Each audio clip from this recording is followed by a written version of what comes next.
মুনাফিকটা এমন একটি জাতির নাম, তারা মসজিদে নামাজও পড়ে, প্রথম কাতারে দাঁড়ায়, তাদের সূরাতও ঠিক আছে, পোশাকও ঠিক আছে, সবকিছু ঠিক আছে, কিন্তু সেই ব্যক্তির মুনাফিকিতা প্রকাশ পেয়ে যায় হলো আসল জায়গায় গিয়ে।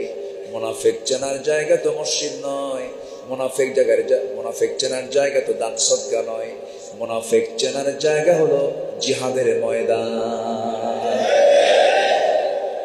মুনাফিকরা নামাজ পড়তে পারে, রোজা রাখতে পারে, হজ করতে পারে, যাকাত দিতে পারে, দান সদকা করতে পারে, কিন্তু জীবন দিতে চায় না তারা। কিন্তু আল্লাহ তাআলা বলছেন, বান্দা তোর জীবন, তোর মাল আমি জান্নাতের বিনিময়ে কিনে নিয়েছি।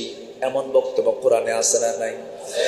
বাড়ি থেকে মিলায়ে দেখবেন সূরা তাওবা আয়াত নম্বর 111 112, একটু মিলায়ে নেবেন। আল্লাহ রাব্বুল আলামিন বলেন, ইন্নাল্লাহা আশতারা মিনাল মুমিনিনা আনফুসাহুম ওয়া আমওয়ালাহুম বিআন্না লাহুমুল জান্নাহ ইউকাতিলুনা ফি সাবিলিল্লাহি ফায়াকতুলুনা ওয়া ইউকতালুন ওয়া'দান আলাইহি হাক্কান ফিত التوراة والإنجيل والقرآن। জোরে বলুন আল্লাহু আকবার। আমার বন্ধুগণ, আমার নবীজি মসজিদে নববীতে নামাজ পড়াতেন। আমার নবীজির পিছনের একদম বরাবর পিছনে যে দাঁড়িয়ে নামাজ পড়তো সেও ছিল মুনাফিক।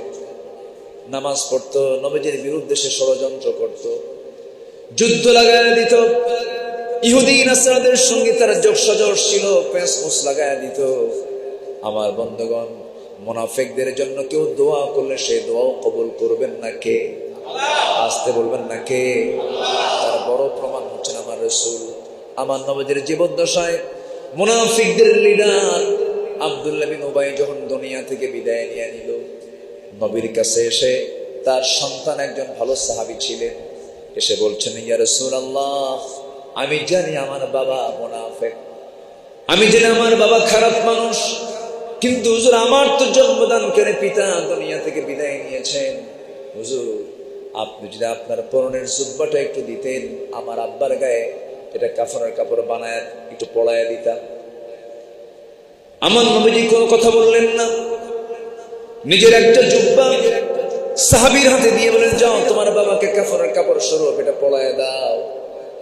দেওয়া হলো। কিছুক্ষণ পরে বলছে, হুজুর আরেকটু আবদার আমি রাখতে চাই। কি আবদার বলো? হুজুর আপনি যদি আমার বাবার জানাজায় যেতেন আমি খুব খুশি হতাম, আমি জানি আমার আব্বা খারাপ মানুষ,